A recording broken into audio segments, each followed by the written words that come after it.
하나님 말씀은 예레미야 30장 12절에서 24절입니다.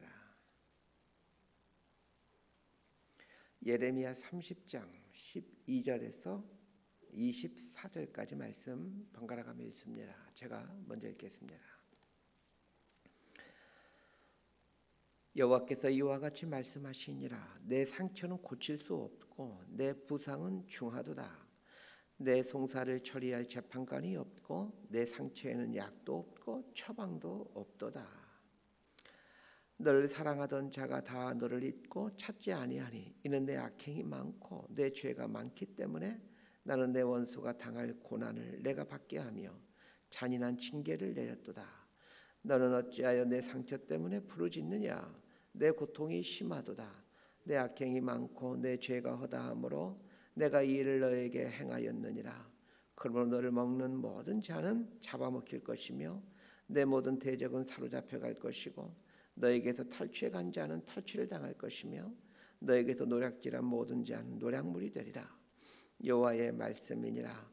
그들이 쫓겨난 자라 하며 시온을 찾는 자가 없은즉 내가 너희 상처로부터 새살이 돋아나게 하여 너를 고쳐주리라. 여호와께서 말씀하시니라. 보라, 내가 야곱 장막의 포로들을 돌아오게 할 것이고 그 거처들의 사랑을 베풀 것이라. 성읍은 그 폐허가 언덕 위에 건축될 것이요 그 보루는 규정에 따라 사람이 살게 되리라. 그들에게서 감사하는 소리가 나오고 즐거워하는 자들의 소리가 나오리라. 내가 그들을 번성하게 하리니 그들의 수가 줄어들지 아니하겠고 내가 그들을 존귀하게 하리니 그들은 비천하여지지 아니하리라. 그의 자손은 예전과 같겠고 그 회중은 내 앞에 굳게 설 것이며 그를 압박하는 모든 사람은 내가 다 벌하리라. 그 영도자는 그들 중에서 나올 것이요 그 통치자도 그들 중에서 나오리라. 내가 그를 가까이 오게 하리니 그가 내게 가까이 오리라. 참으로 담대한 마음으로 내게 가까이 올 자가 누구냐? 여호와의 말씀이니라. 너희는 내 백성이 되겠고 나는 너희들의 하나님이 되리라. 보라, 여호와의 노여움이 일어나 폭풍과 회오리 바람처럼 악인의 머리 위에서 회오리칠 것이라. 24절 함께 읽습니다. 여호와의 진노는 그의 마음의 뜻한 바를 행하여 이루기까지는 돌이키지 아니하나니 너희가 끝날에 그것을 깨달으리라. 아멘. 예레미야 30장부터 33장까지는 회복에 대한 약속을 다루고 있습니다. 30장과 31장은 시의 형식으로 32장과 33장은 산문체의 형식을 빌어 이스라엘이 장차 회복될 것을 노래하고 있습니다. 예레미야 30장이 쓰여진 시점은 바벨론 2차 침략과 3차 침략 사이쯤으로 보여집니다. 상당수 이스라엘 백성들이 바벨론의 포로로 잡혀가 있고 소수의 사람들만이 예루살렘에 남아 있습니다. 예루살렘에 남아 있는 사람들은 언제 바벨론이 재차 침략하여 이스라엘 백성들을 포로로 끌어갈지 몰라 두려움에 떨고 있는 상황입니다. 이런 상황에서 예레미야는 70년 동안 포로 생활을 하게 될 것을 예언하고 있고 예루살렘은 완전히 황폐하게 될 것이다 라고 예언합니다. 예레미야 선지자의 선포는 사실 저주에 가깝지요.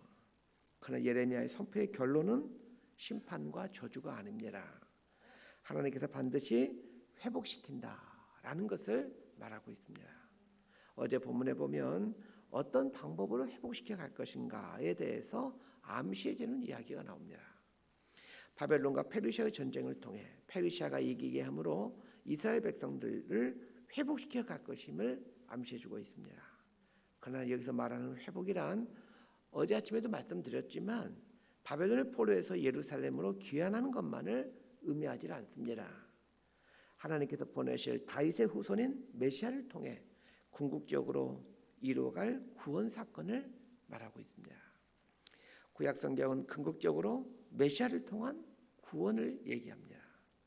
그래서 구약 성경을 오실 예수 이렇게 아주 간단하게 설명할 수가 있는 거죠. 12절에서 17절까지 말씀 함께 봅니다. 시작. 여호와께서 이와 같이 말씀하시니라. 내 상처는 고칠 수 없고 내 부상은 중하도다. 내 송사를 처리할 재판관이 없고 내 상처에는 약도 없고 처방도 없도다. 너를 사랑하던 자가 다 너를 잊고 찾지 아니하니 이는 내 악행이 많고 내 죄가 많기 때문에 나는 내 원수가 당할 고난을 내가 받게 하며 잔인한 징계를 내렸도다. 너는 어찌하여 내 상처 때문에 부르짖느냐? 내 고통이 심하도다. 내 악행이 많고 내 죄가 허다함으로 내가 이 일을 너에게 행하였느니라. 그러므로 너를 먹는 모든 자는 잡아먹힐 것이며 내 모든 대적은 사로잡혀 갈 것이고 너에게서 탈취해 간 자는 탈취를 당할 것이며 너에게서 노략질한 모든 자는 노략물이 되리라. 여호와의 말씀이니라. 그들이 쫓겨난 자라 하매 시온을 찾는 자가 없은즉 내가 너의 상처로부터 새살이 돋아나게 하여 너를 고쳐 주리라. 이 12절 하반절 보면 내 상처는 고칠 수 없고 내 부상은 중하도다 이렇게 얘기하고 있습니다. 물론 여기서 말하는 상처, 부상은 바벨론과 전쟁에서 당한 어떤 상처와 부상일 수 있겠지만 마음의 상처, 신앙에 대한 상처와 부상을 뜻하기도 합니다. 하나님께 택함 받은 백성이 하나님을 모르는 이방 민족에게 끌려가 포로 생활을 하고 있으니 그 마음이 얼마나 힘들었겠습니까? 또한 하나님께 택함 받은 이스라엘 백성들이 하나님을 전혀 모르는 이방 민족에게 압제를 당하는 것은 이 하나님에 대한 그리고 신앙에 대한 깊은 상처를 만들어낼 수밖에 없었습니다. 하나님도 이스라엘 백성들이 겪고 있는 이 육체의 상처, 마음의 상처, 영혼의 상처가 얼마나 큰지를 잘 알고 계십니다. 그럼에도 이러한 상처들을 허락하신 이유는 14절 말씀처럼 네 악행이 많고 네 죄가 많기 때문이다. 이렇게 말하는 것처럼 이스라엘 백성들이 악행을 많이 저질렀기 때문입니다. 이스라엘 오랜 세월 동안 각종 악행을 행한 것에 대해 하나님은 고난을 받게 하고 또 징계를 받게 하십니다.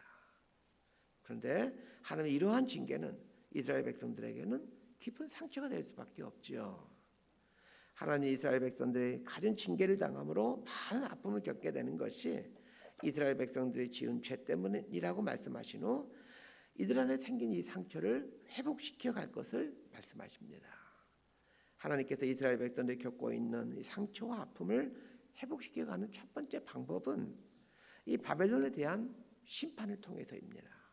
16절 내용이 그것입니다. 그러므로 너를 먹는 모든 자는 잡아먹힐 것이며 네 모든 대적은 사로잡혀 갈 것이고 너에게서 탈취해 간 자는 탈취를 당할 것이며 너에게서 노략질한 모든 자는 노략물이 되리라. 이렇게 하나님 말씀하십니다. 자, 여기에 나오는 너를 먹는 모든 자, 대적, 너에게서 탈취해 간 자, 너에게서 노략질한 자, 이 모든 사람들은 모두 바벨론을 뜻합니다. 바벨론의 포로로 끌려간 이스라엘 백성들에게 풀리지 않는 숙제가 있었습니다. 하나님의 백성들이 하나님을 모르는 바벨론에게 왜 압제를 당하게 하시는가? 라는 이 문제였습니다. 사실 이 주제가 하박국서의 주제이기도 합니다. 하박국서의 주제가 될 만큼 왜 하나님의 백성들이 하나님을 모르는 사람들에게 압제와 조롱을 당하는가? 이 문제는 풀리지 않는 숙제였던 것입니다. 이런 부분 때문에 이스라엘 백성들 중에는 적지 않은 사람들이 하나님을 믿는 신앙을 버리기도 했습니다. 그런데 하나님께서 바벨론이 심판당하게 하심으로 이 이스라엘 백성들의 아픔을 치유해 가십니다. 하나님께서 이스라엘을 치유해 가시는 과정은 페르시아에 의해 바벨론이 심판을 당하게 하는 것에서 끝나지 않습니다. 바벨론을 점령한 페르시아의 고레스 왕이 이스라엘 백성들에게 예루살렘으로 돌아가 성전을 건축하라는 칙령을 내리면서 바벨론이 빼앗았던 모든 성전 기명들을 되돌려주는 일을 하게 됩니다. 고레스의 이러한 칙령은 페르시아에 속해 식민생활하는 모든 민족과 열방들에게 이스라엘의 그 여호와 하나님에 대한 영광을 드러내게 됩니다. 더 나아가 하나님의 택함 받은 이스라엘 백성들에 대해서 새로운 눈으로 이스라엘 백성들을 보게 되죠. 자, 이러한 과정을 통해서 이스라엘 백성들 안에 자리 잡았던 깊은 상처가 아물게 되고 이제 새살이 돋아나게 하는 것입니다. 자, 18절에서 24절까지 말씀 함께 봅시다. 시작.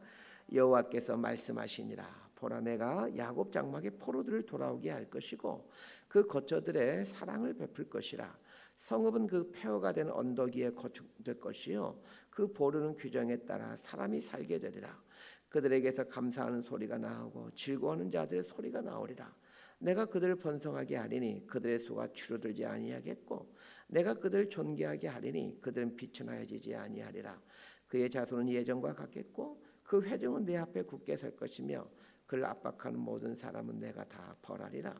그 영도자는 그들 중에서 나올 것이요 그 통치자도 그들 중에서 나오리라.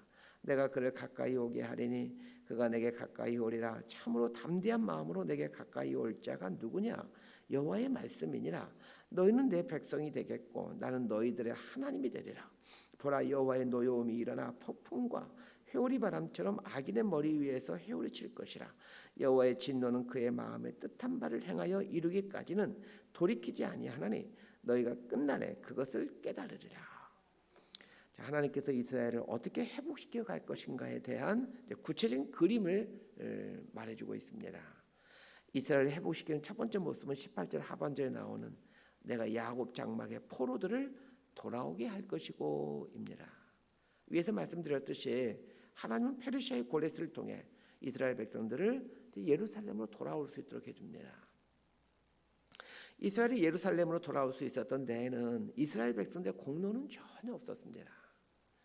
오로지 페르시아가 바벨론을 이기게 되고 페르시아의 고레스 왕의 마음에 감동을 주심으로 그 가만히 있던 이스라엘 백성들은 예루살렘으로 돌아올 수가 있게 됩니다.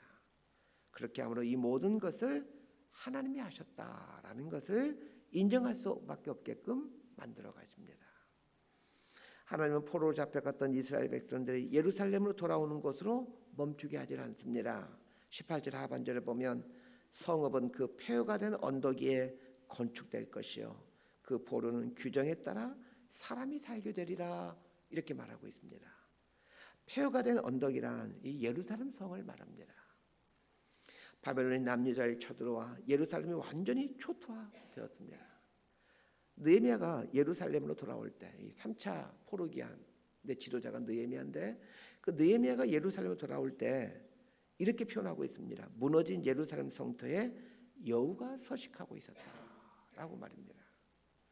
사람이 살 수 없을 만큼 예루살렘 성은 완전히 폐허가 되었는데 그 터 위에 다시 성전이 세워지고 집들이 세워지게 될 거라고 말씀하십니다. 그리고는 바벨론의 침략으로 그 통곡의 자리가 되었던 예루살렘에 이 즐거워하는 소리가 흘러나오게 된다라고 말씀하십니다. 바벨론의 포로에서 돌아온 이후 예루살렘은 언제 그랬는 듯이 사람들이 모여들기 시작하였고 그때부터 지금까지 예루살렘은 큰 도시로 존속하고 있습니다. 이렇게 수천 년 동안 거대한 도시로 남아있는 것도 아마도 드물 것입니다. 하나님은 예루살렘이 회복된다는 이야기를 하시면서 예루살렘에서 새로운 영도자 즉 메시아가 나타나게 될 것이다 라는 말을 하십니다. 21절에 보면 그 영도자는 그들 중에서 나올 것이요 그 통치자도 그들 중에서 나오리라 이렇게 말씀하십니다. 자, 여기서 말하는 영도자, 통치자는 다윗의 후손에서 태어나게 될 메시아 예수 그리스도를 말합니다. 다윗의 후손에서 태어나게 될 메시아를 언급한 다음에 22절 말씀을 해주고 있습니다. 너희는 내 백성이 되겠고 나는 너희들의 하나님이 되리라. 이 말씀은 사실 출애굽기에서 반복해서 해주던 말씀이었습니다. 특히 시내산에서 언약을 맺게 되는데 그 시내산 언약의 핵심이 나는 너희 하나님이 되고 너희는 내 백성이 된다라는 것이 이 시내산 언약의 핵심입니다. 시내산에서 하나님과 이스라엘 백성들이 언약을 맺고 너희는 내 백성이 되고 나는 너희 하나님이 된다라는 이 언약처럼 하나님께서 이스라엘 백성들의 하나님이 되어 그들을 친밀하게 인도해 주셨듯이 메시아이신 예수 그리스도를 통해 예수 그리스도와 접붙임한 사람들은 모두가 하나님의 백성이 되고 하나님의 이끄심을 받게 된다라는 이 약속을 하나님이 해주십니다. 결국 구약의 이스라엘은 신약의 교회 공동체를 의미하게 되는데 구약의 이스라엘 공동체가 모세에 의해 이끌림 받은 이스라엘 백성들의 모임이라면 신약의 교회 공동체는 다윗의 후손인 예수님에 의해 이끌림 받게 된 사람들의 모임입니다. 구약의 이스라엘 백성들을 하나님께서 친밀하게 인도하시고 그들 편에 서심으로 가나안을 점령하게 하시고 그들의 하나님이 되어 가신 것처럼 예수 그리스도께 순종하여 예수님 앞으로 나온 사람들을 하나님 백성이 되게 하시고 그리고는 하나님의 친밀한 인도하심과 크신 사랑하심 속에서 이들을 이끌어 가시고, 그래서 그리스도인들이, 하나님의 백성들이 이 하나님의 사랑 속에서 살아가야 된다는 것을 말씀해 주고 있습니다. 그러면서 보면 이 예레미야에서 등장하고 있는 이 회복에 대한 말씀은 바벨론 포로에서 해방되어가는 이야기에서 점점 확장되어 예수 그리스도를 통해 하나님과의 관계 회복을 누리게 된다라는 우리들에 대한 이야기로 확장되고 발전되어 간다는 것을 알게 됩니다. 이스라엘 백성들이 바벨론 포로에서 회복되어 간다라는 이 오늘 본문의 이야기 속에서 우리는 우리 자신들을 찾아가야 됩니다. 보내주시겠다고 약속하신 예수 그리스도를 통해 하나님이 백성이 되어가는 나를 찾아가야 됩니다. 그리고 내 인생을 회복시켜 가시고 온전하게 만들어 가시는 이 하나님의 일하심, 하나님의 계획을 볼 줄 알아야 합니다. 말씀 정리합니다. 하나님께서 바벨론을 통해 이스라엘을 황폐화시킨 것, 그리고 바벨론을 포로로 잡혀가게 하신 직접적인 이유는 이스라엘 백성들의 지은 죄 때문이었습니다. 죄에 대해서는 반드시 형벌을 당하게 하심으로 그 죄를 도말해 가십니다. 그러나 죄를 도말해 가는 것만이 하나님의 목적이 아닙니다. 하나님께서는 당신의 택한 백성들을 반드시 회복시키시고 상처와 아픔은 낫게 하심을 통해 하나님의 온전한 백성으로 만들어 가십니다. 우리를 향한 하나님의 인도하심이 이러하다라는 것을 알게 되면 우리의 죄로 인한 심판 앞에서 허덕이면서도 장차 회복시켜 가시는 하나님의 기대함으로 지금 받게 되는 형벌과 심판을 이겨낼 수가 있고, 오히려 형벌과 심판을 통해 회복의 기쁨과 감격을 바라보고 소망해가는 인생이 될 수 있습니다. 우리에게 주시고자 하시는 하나님의 최종 목적이 회복이라는 것을 기억하면서 삶의 어려움과 고난, 그리고 우리의 연약함과 죄에 대한 형벌을 새로운 눈으로 해석하며 살아가게 되는 저와 여러분의 삶이 되기를 진심으로 소망하고 축복합니다. 기도하겠습니다. 하나님 아버지, 당신의 백성들을 절대로 포기하거나 버리지 아니하시는 하나님을 보게 됩니다. 죄에 대해서는 합당한 형벌을 가하심으로 죄를 도말해 가실 뿐만 아니라 결국에는 회복시켜 가시는 은총을 주심으로 하나님의 온전한 백성으로 다듬어 가시는 하나님의 크신 섭리와 사랑을 알게 됩니다. 너희는 내 백성이 되겠고 나는 너희들의 하나님이 되리라 라는 이 말씀처럼 우리를 하나님의 온전한 백성으로 만들어 가시고, 또 하나님은 우리들의 하나님이 되셔서 우리의 생을 온전하게 만들어 가시는 이 하나님 기대하며 하나님의 이끄심에 생을 맡기는 믿음의 사람이 될 수 있도록 우리 삶을 붙들어 주옵소서. 예수님의 이름으로 기도드리옵나이다. 아멘.